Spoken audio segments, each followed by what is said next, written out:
The Tata Sons vs Cyrus Mistry case continues to be argued before the Chief Justice of India S.A. Bobde-led bench.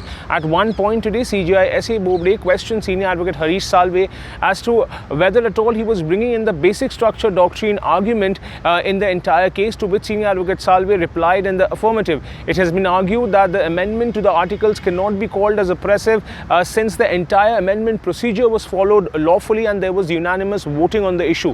Here, senior advocate Salve also argued that the content of the amendment can only be challenged if it is of such nature that it alters the basic foundation of the company. A Justice N.V. Ramana-led bench of the Supreme Court today heard a batch of petitions by beneficiaries under the Roshni Act, wherein they had appealed against the Jammu and Kashmir High Court order of October 2020 stating that the judgment which had struck down Roshni Act as void ab initio had also taken away their rights of the lawful leaseholders as against the stated objectives of the land grabbers and the encroachers.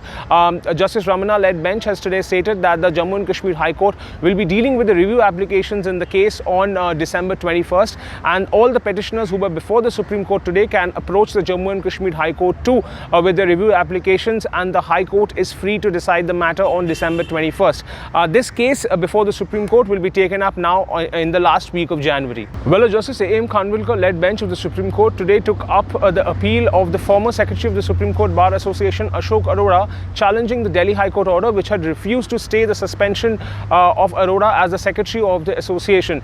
He has been allowed to argue in person and the advocate on record has been discharged from the case. The case would now be taken up next Monday and it could not be heard due to some audio issues. The Andhra Pradesh government under the Chief Ministership of Y.S. Jagan Mohan Reddy has today appointed Jasti Nagabhushan as the Additional Advocate General of the state. Jasti Nagabhushan happens to be the son of former Supreme Court Judge Justice Jasti Chelameshwar. The Supreme Court Bar Association in a statement has condemned the use of force to dispel the farmers' protest that is happening at the Delhi borders. It has said that all the farmers have a right to peaceful protest and all the governments involved should uphold that right. That's all from the Supreme Court today. Stay tuned with Supreme Court Today tomorrow as well, and don't forget to like and share baranbench.com.